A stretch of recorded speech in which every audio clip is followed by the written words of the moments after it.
Ponte cómodo, apaga la luz y asegúrate de que no haya nadie detrás de ti. Porque esta noche la vecina te trae una historia que quizás no debiste escuchar. Esto es, La vecina te cuenta. Historia 1.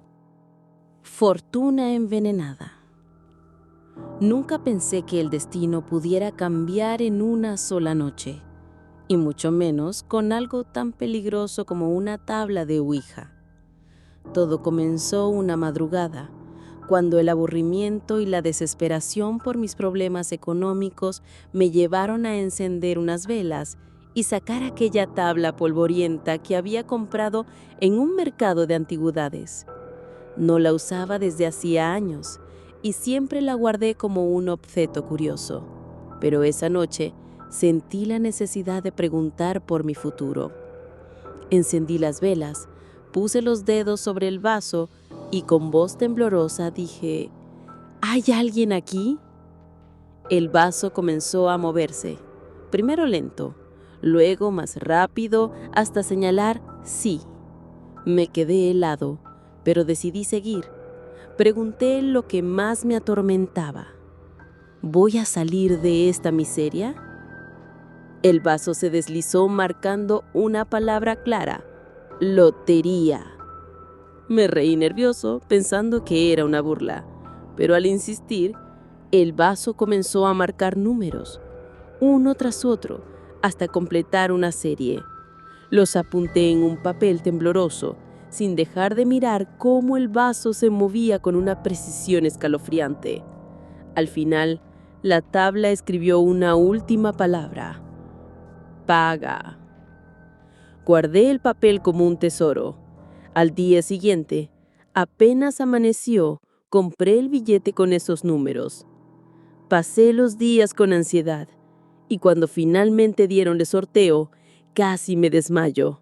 Los números coincidían a la perfección. Era millonario. Ese día lloré de alegría. Sentí que la vida por fin me sonreía. Compré una casa enorme, autos, ropa, todo lo que siempre soñé. Mi familia me miraba con admiración y envidia. Los vecinos cuchicheaban y yo me sentía invencible. Pero la felicidad duró poco. La primera desgracia ocurrió a la semana. Mi hermano tuvo un accidente de auto con uno de los coches que yo había comprado. Sobrevivió, pero quedó marcado por vida. Después, mi madre cayó enferma sin razón aparente. Los médicos no hallaban explicación. Y como si una sombra me siguiera, las cosas que compraba se dañaban o desaparecían.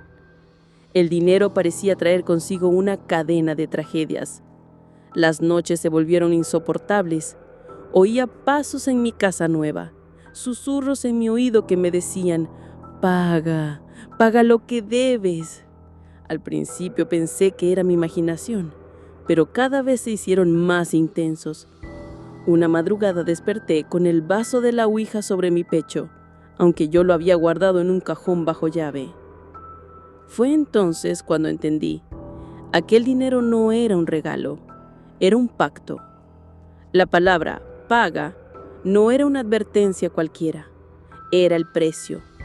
Yo había aceptado algo que no entendía, y ahora todo lo que tocaba se corrompía. Intenté deshacerme del dinero, donarlo, regalarlo, pero no importaba. El mal ya estaba en mí. La Ouija me recordó en una última sesión desesperada. El vaso se movía tan rápido que apenas pude seguirlo. Escribió: el dinero es tuyo, el precio también. Hoy vivo rodeado de lujos vacíos, encerrado en una mansión que más parece un ataúd. Nadie quiere acercarse a mí. Todos los que lo hicieron acabaron mal. Soy millonario, sí, pero millonario de desgracias. Ahora entiendo lo que significa tener dinero salado, riqueza que no trae felicidad, sino dolor.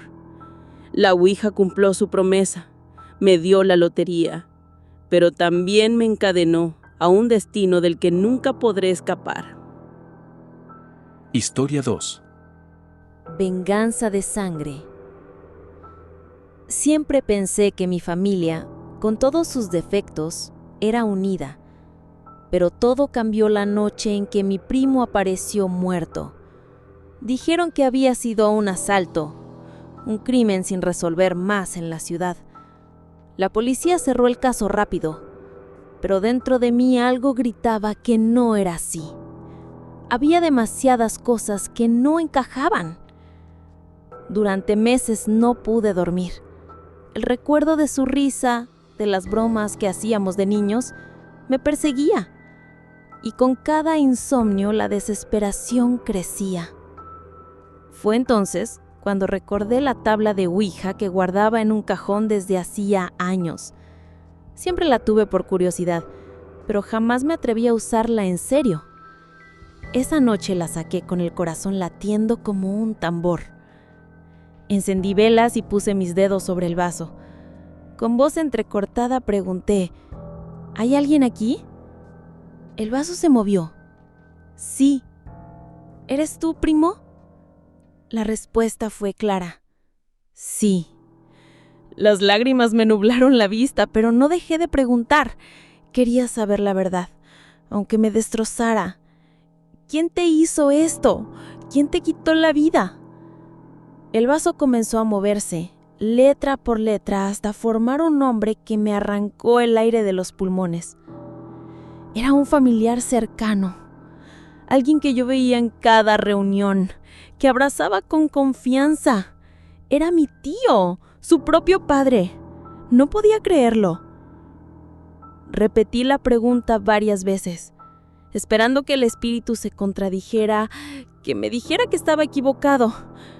Pero no, la respuesta era siempre la misma, escrita con una firmeza helada. Mi mundo se vino abajo. Durante días evité mirar a esa persona. Me hervía la sangre de rabia y tristeza. Recordaba cómo en el funeral había llorado frente al ataúd, cómo había consolado a mi tía. Todo fingido, todo una maldita farsa. La Ouija no solo me reveló al culpable, también me dio un mensaje final. Haz justicia. Esta orden se me grabó como fuego en la piel.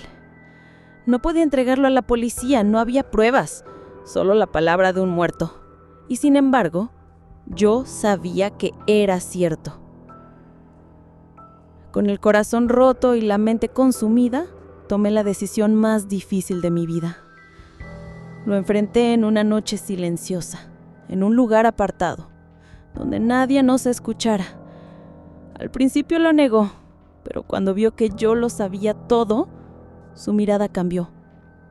No tuvo que confesar. La culpa estaba en sus ojos. Con mucho dolor hice lo que jamás pensé que haría contra alguien de mi sangre. No fue impulso, fue justicia, o al menos eso quiero creer. Cuando todo terminó, caí de rodillas, temblando, llorando como un niño. Sentí que me arrancaba un pedazo del alma. Desde entonces no soy el mismo. Vengué a mi primo, sí, pero también me condené a mí mismo. El silencio de las noches pesa más que cualquier cadena. Y cuando enciendo una vela, todavía siento que el vaso de la Ouija quiere moverse de nuevo, como si él quisiera hablarme otra vez. No sé si algún día me perdonaré. Solo sé que en la Ouija encontré la verdad, y en la venganza, la ruina de mi propia vida. Historia 3. La puerta del infierno. Todo comenzó como un simple juego. Éramos 5 amigos reunidos en la vieja casa de campo de los padres de Rodrigo. La noche estaba oscura, el viento golpeaba las ventanas y alguien, entre risas nerviosas, sacó una tabla de Ouija que había encontrado en un baúl del desván. «Vamos, no sean cobardes», dijo Rodrigo. «¿Qué puede pasar?» Yo dudé. Había escuchado demasiadas historias sobre esa tabla, pero la curiosidad y la presión del grupo me hicieron ceder. Encendimos velas, apagamos las luces y colocamos nuestras manos sobre el vaso. ¿Hay alguien aquí?, preguntó Sofía, la más incrédula del grupo. El vaso se movió lentamente hasta el sí. Todos nos miramos entre nerviosos y emocionados. Pensamos que alguno estaba empujando, pero juramos que ninguno lo hacía. Las preguntas siguieron. ¿Cómo te llamas? ¿Qué quieres? ¿Cómo moriste? El vaso se movía con rapidez. Las letras formaban frases incoherentes hasta que al final deletreó una palabra que nos heló. Libre. Las velas parpadearon violentamente. Rodrigo se asustó y levantó la mano del vaso. «Ya estuvo. Esto es pura tontería», dijo. Pero en nuestra prisa y burla, olvidamos algo importante: cerrar la sesión. Esa misma noche, el ambiente cambió. Escuchamos ruidos en la casa, pasos pesados en el pasillo, como si alguien más estuviera con nosotros. Sofía juró que vio una sombra moverse detrás de Rodrigo, aunque él estaba de espaldas a la pared. Nos reímos nerviosos y tratamos de ignorarlo, pero el miedo ya había entrado en nosotros. La primera en caer fue Sofía.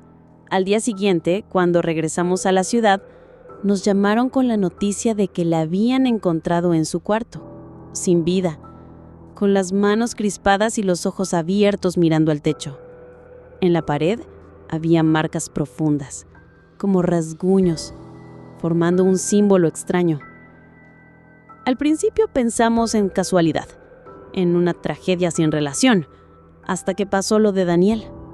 Estaba solo en su casa cuando escuchó un golpe fuerte en la puerta de su cuarto. Llamó a Rodrigo aterrado. Le dijo por teléfono que algo lo seguía. La llamada se cortó con un grito. Al día siguiente, lo encontraron igual que a Sofía, muerto, con el mismo símbolo grabado en la pared. Fue entonces cuando entendimos que no era un juego. Lo que había dicho la tabla, libre, era cierto. Habíamos dejado salir algo y ahora estaba reclamando nuestras vidas, una por una. Yo apenas podía dormir. En las noches sentía una respiración en mi oído, pasos alrededor de mi cama, susurros diciendo mi nombre. Rodrigo trató de convencerme de volver a la casa y cerrar la sesión, pero cuando lo intentamos, el vaso no se movió. Las velas se apagaban solas y una risa gutural llenó la habitación. La siguiente fue Mariana. La encontraron en su auto, con la cabeza apoyada en el volante y los ojos tan abiertos que parecía que miraban más allá de este mundo. El mismo símbolo estaba dibujado con sangre en el parabrisas. Solo quedábamos Rodrigo y yo. Decidimos no separarnos, pero el miedo se había convertido en un cáncer entre nosotros. Una noche, lo escuché gritar en la sala. Cuando bajé corriendo, lo encontré suspendido en el aire, como si unas manos invisibles lo sujetaran. Gritaba mi nombre, me pedía ayuda, pero no había nada que yo pudiera hacer. Lo soltaron de golpe, su cuello quebró contra el suelo. Yo fui el último. Ahora escribo esto porque sé que me queda poco. Las sombras ya no me rodean. Están dentro de mí. Veo sus ojos cada vez que cierro los míos, escucho sus risas cuando trato de pensar en otra cosa. Nosotros lo liberamos. Nosotros olvidamos cerrar la sesión. Y ahora el demonio no descansará hasta que acabe conmigo también. Si alguna vez juegas a la Ouija, recuerda mis palabras. No olvides cerrar la puerta, porque lo que dejas salir jamás volverá por sí solo. Historia 4. La posesión. Todo comenzó como una broma inocente. Una noche de aburrimiento, un grupo de amigos decidió jugar con la Ouija en el sótano de la vieja casa de la abuela de uno de ellos. El lugar era húmedo, polvoriento, con telarañas en cada rincón, y el ambiente parecía ideal para retarse entre risas nerviosas. Colocaron velas alrededor y apoyaron los dedos sobre el vaso. Durante los primeros minutos, nada sucedió. Las carcajadas se hicieron más fuertes hasta que el vaso se movió con violencia. ¿Quién está aquí?, preguntó uno de ellos. El vaso señaló una palabra que hizo que todos se helaran: demonio. Aunque al principio intentaron reírse del momento, algo invisible ya se había deslizado en la sala. Nadie lo sabía, pero el demonio había elegido a Muno, al chico más callado del grupo, aquel que sin sospecharlo se convertiría en su recipiente. Las noches siguientes comenzaron los cambios. El joven se despertaba a las 3 de la mañana sudando y con la sensación de que lo observaban desde la oscuridad. A veces amanecía de pie frente al espejo con la mirada fija, sin recordar cómo había llegado allí. Su madre notó que hablaba dormido, pronunciando palabras en un idioma desconocido y que en ocasiones gruñía como una bestia. Pronto, lo más aterrador se manifestó: el hambre, una necesidad brutal, incontrolable. La comida normal ya no lo satisfacía.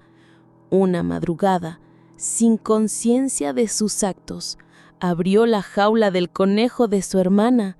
Al amanecer, sus manos estaban manchadas de sangre y en el suelo quedaron huesos pequeños y regados. El animal había sido devorado. El horror se multiplicó. Comenzó a cazar gatos, después perros callejeros. La transformación era evidente. Sus amigos juraban que sus ojos parecían más oscuros, que su voz sonaba doble, como si otra entidad hablara con él. Y cuando se miraba al espejo, su reflejo mostraba una sonrisa, incluso cuando su rostro permanecía serio. Desesperada, su madre lo llevó ante un sacerdote, pero durante la oración, el muchacho fue lanzado por una fuerza invisible contra la pared. Sus uñas se alargaron, sus dientes rechinaban y un gruñido animal salió de su garganta. El sacerdote, temblando, reconoció lo que enfrentaba. No era un espíritu común, sino algo mucho más antiguo y perverso. La voz que salió del cuerpo del joven no fue la suya. No me voy a irme. Él es mío. Desde entonces el hambre no se detuvo. Los animales ya no fueron suficientes. Comenzó a mirar con otros ojos a las personas a su alrededor, como si pudiera escuchar el latido de sus venas. La criatura dentro de él había tomado el control. La ouija abrió una puerta y él, sin saberlo, se había convertido en la casa donde ahora habitaba el demonio. Una noche desapareció. Mucha gente decía que el demonio se lo había llevado. Y así llegamos al final. Gracias por escuchar, por quedarte en silencio, por no voltear demasiado mientras la historia avanzaba. A veces el miedo no está en lo que se cuenta, sino en lo que se queda contigo después. Apaga la luz si quieres, pero no ignores esa sensación en la nuca. Nos vemos pronto, aquí donde la vecina aún tiene mucho por contar.